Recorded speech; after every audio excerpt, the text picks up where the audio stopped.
I have said many times over the years that concept cars are the automotive equivalent of online dating. They look absolutely fabulous. They show loads of promise. And then you see them in real life and they look nothing like the thing that you swipe right on. But this time, Renault hasn't catfished us. Meet the production version of the Renault Twingo. Just like the concept, it's adorable. Just like the concept, it's colourful. Just like the concept, I don't know if I want to hug it or drive it. Probably both, but just not at the same time because that would be awkward. So stay with me while I get to know the all-new Renault Twingo E-Tech a little better and find out if this could be the start of a beautiful relationship. And while you're there, subscribe.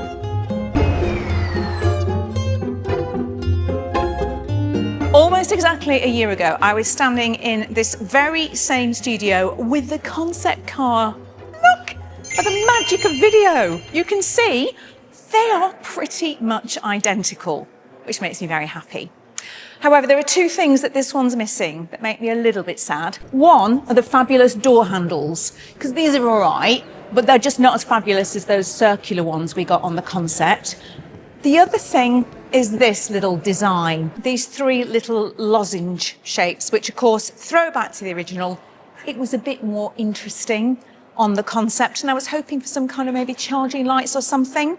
However, it does come with this handy little accessory. Bear with me now. There we go. We switch it like that and ta-da! That's where you top your water up. It's cute, isn't it? Although knowing me, I'd lose that within the first day of owning the car, so I hope it comes with quite a few. While we're here, let's stick at the front, because look, it's got the smiley face. Of course it has, it's adorable. And it's also got what I think is one of the nicest features on the car, just like the concept. It's got those horseshoe type lights. Now you've got the little LEDs hidden in there. But the whole thing just comes together to give it a really cutesy look, doesn't it? Come on, run to the back. Come. Keep up, Manos, keep up. We've only got 40 minutes to film this in. Right, so as you can see, the horseshoe lights are back. So nice, aren't they? Oh, and if you look at those little triangles on the top there, it's not a design feature, it's to help with the aero, so to split the air as it comes around the side of the car. This is very familiar, if you are familiar with the original Twingo, isn't it? And again, the casing and the way it just kind of overlaps the window helps with the aero. This is one of my favourite bits of the whole car. So Renault has designed a typeface for Twingo. So very influenced by technology. The little plus, that, of course, you recognise it from PlayStations. That's the little pin that you'll see on lots of maps for your location. I think it's really smart. And as you'll see when we go inside, that is all over the car. And then down here, I really like this. So these little lozenge shapes, which I'm sure you're noticing is a big thing with Twingo, as it used to be in the original. They're not a design feature, they're there to protect the car from bumps and bangs, because that happens a lot in Paris, because the French are really bad drivers. Yeah. Round to the side, come on. Now, while I'm here, shout out to the proportions of this car, and in particular, the massive wheels. These are much bigger than you would normally find on a little car like this. I love the way, of course, they're pushed out right to the edges of the car. But getting back to size, these are 18s. And yes, you can spec 18s, you can spec 16s. Why would you when the 18s just fill the arches up like that and look so fabulous? I know it's not going to ride as nicely on them, and I know it will have a bit of an impact on range, but I don't care because they look so good. Also looking great is the colour. So this is the exact same green as the concept, and colours are a really big thing on this. You've got a fabulous poppy yellow orange, the name of which I've completely forgotten. You've also got a really nice colour red, really vibrant red. I just think all in all, bravo, Renault design. You have nailed it with this car. Now, a fun fact for you, this is the fastest Renault ever made. Don't get too excited, it's not that kind of fast. It's the fastest Renault ever made in terms of how long it took to develop. They did it in just 100 weeks, half the time they spent on previous electric cars. So basically, a lot of the design work was done in France, whilst the hardware was developed simultaneously in China with AC/DC. No, not the aging Aussie rockers. That would be Renault's AC/DC R&D centre in Shanghai. And what it did was draw on the expertise that they have in China for getting stuff done fast by partnering with companies there like Cattle, who actually developed the battery that's going to go into this car. It will get the very first LFP battery in any Renault. It's a modest 26.5 kilowatt hours. It will give around 163 miles of range. Now, when you think about that and work out the figures on it, that means 6 miles per kilowatt hour, which is very efficient and probably, what you would expect from a small car like this. That's going to be powered by a single motor, which will produce around 80 horsepower. And you've got to think of that setup as the kind of 1 litre engine of old, the engines that you would have found in cars like the Ford Fiesta or the VW Polo. Now, in the car world, speed means savings. So Renault had promised the Twingo would be under €20,000, around £17,500. Once again, Renault has delivered on its promise. In Europe, UK prices aren't confirmed, although I have been told that we should be pleasantly surprised when they are. There is, of course, the UK electric car grant, and it should qualify for the minimum £1,500 grant. Although that pot of money is finite, so who knows if it will even be a thing by the time the Twingo goes on sale. So inside, it's unmistakably a Renault. You've got all the stalks. Wouldn't be a Renault without way too many stalks behind the steering wheel, would it? You've also got Renault's usual operating system. It's powered by a Google Brain. It's really slick, really easy to use. I've been running a Renault 5 for a while and I've had no issues with the system. Syncs up easily to CarPlay or Android Auto.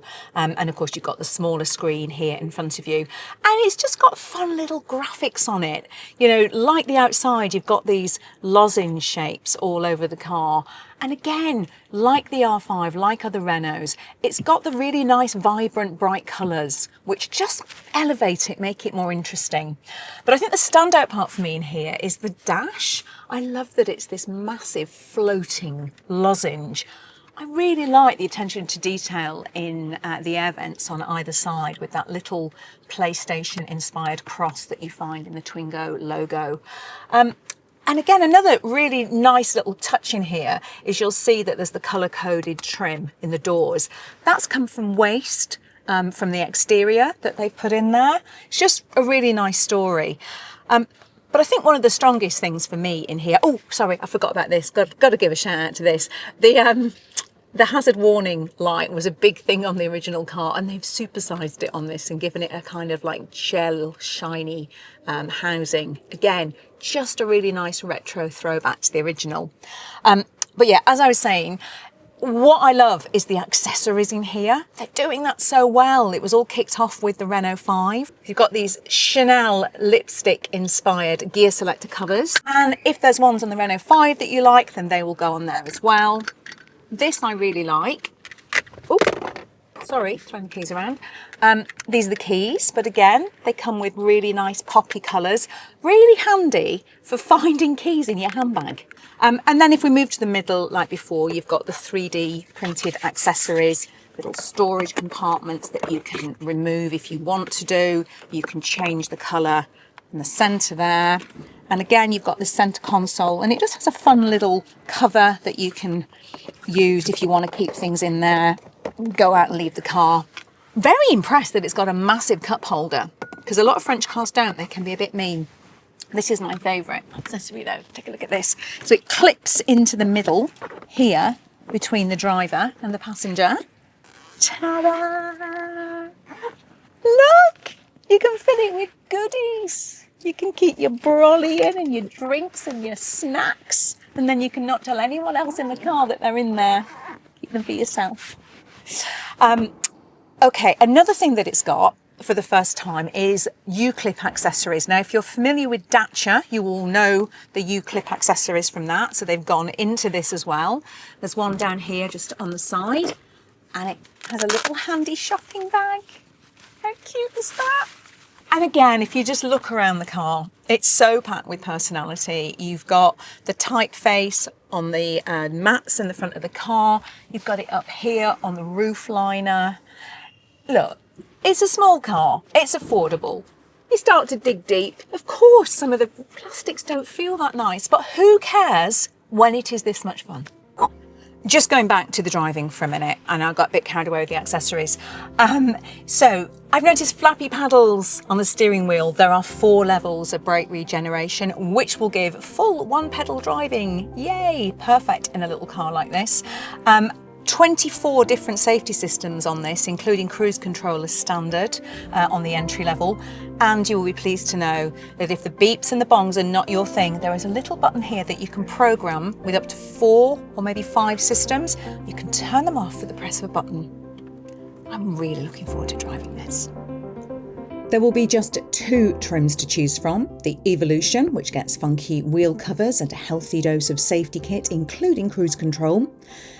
Step up to Techno, you get fancier wheels, built-in Google tech, upgraded safety systems and crucially, 1-pedal driving. Yay! We are also of course expecting heated seats, but that may only be on the top spec model. And don't expect that one to come in at under €20,000. It may well end up costing about the same as an entry-level Renault 5. As ever though, the monthly finance deals will make all the difference to how the Twingo stacks up. Now the Twingo may be small, but she is also mighty because inside she's got the space from a car of the class above, particularly here in the back. It's actually pretty good. Now she's a 5-door car, so she's grown indoors, but she's still at 4 seats here in the back. The party trick on the seats is that they go backwards and forwards and backwards and forwards independently, which is really handy. More space in the boot when you need it, more space for passengers when you need it. So I've got it right back now. This is set for Manos, who I have now learned is 6'2", because we all know the 2 inches makes all the difference, Manos. And look, I think that is pretty good. There's a really good scoop of space under the seats as well for my feet to pop into. And ignore this weird position of my legs. It's because I've worn really silly boots with massive high heels. So yeah, that's just my fault. Isofix child seat points on both of the seats. The doors open to a decent space for getting children and car seats in and out. Look, it's fairly basic back here. You've just got little pockets on the back of the seats, got a little storage compartment down there. Headroom isn't the best, if I'm honest. 5'4". I suspect if you're tall, you're not going to want to travel in here for, really long journeys. But overall, I think this is a really good, comfy, decent-sized, small family car. Almost forgot. Look down here. These are the little pulls that you use to seats back and forward. And it has written on it, "À vous d'inventer la vie qui va avec." Invent the life you want to go with it. How very live, laugh, love. Let's check out the Modest boot. But when I say modest, 360 litres. It's actually bigger than the boot on something like the Dolphin Surf. It's definitely bigger than the boot on the Dacia Spring. It's got quite a clever little subfloor down here, which is really handy for keeping charging cables in or your wellies. Yeah, it's got a big load lip over it, but you know what? It's absolutely fine. And of course, you'll get less or more space depending on what you do with the rear seats. Just like the rest of the car, you've got some lovely little accessories, little U-clip things here. You can clip little lights in it. But this is my favourite bit. Look at this. Jouer even, a cache. I think that means hide and seek. And look. Ta-da! It is a parcel shelf that just clips on there with little attachments. This is my favourite bit in the boot though. There it is. Ouvert d'esprit. Open-minded. So very French. The whole world fell in love with the original Twingo. Over 4.1 million of them found homes in around 25 countries. And this, the reincarnation, it's got hit written all over it, hasn't it? Look, I do think it depends a lot on price, of course. At £20,000, I'm not quite as happy as I will be if it starts at £17,000 or £18,000. But that is the one piece of the puzzle we don't have confirmed yet. What I do know is that it's hard not to fall for this adorable little ray of sunshine. Come on, tell me you don't want one, and I don't believe you. Let me know what you think of it in the comments below. And as always, please subscribe to the channel and switch your notifications on.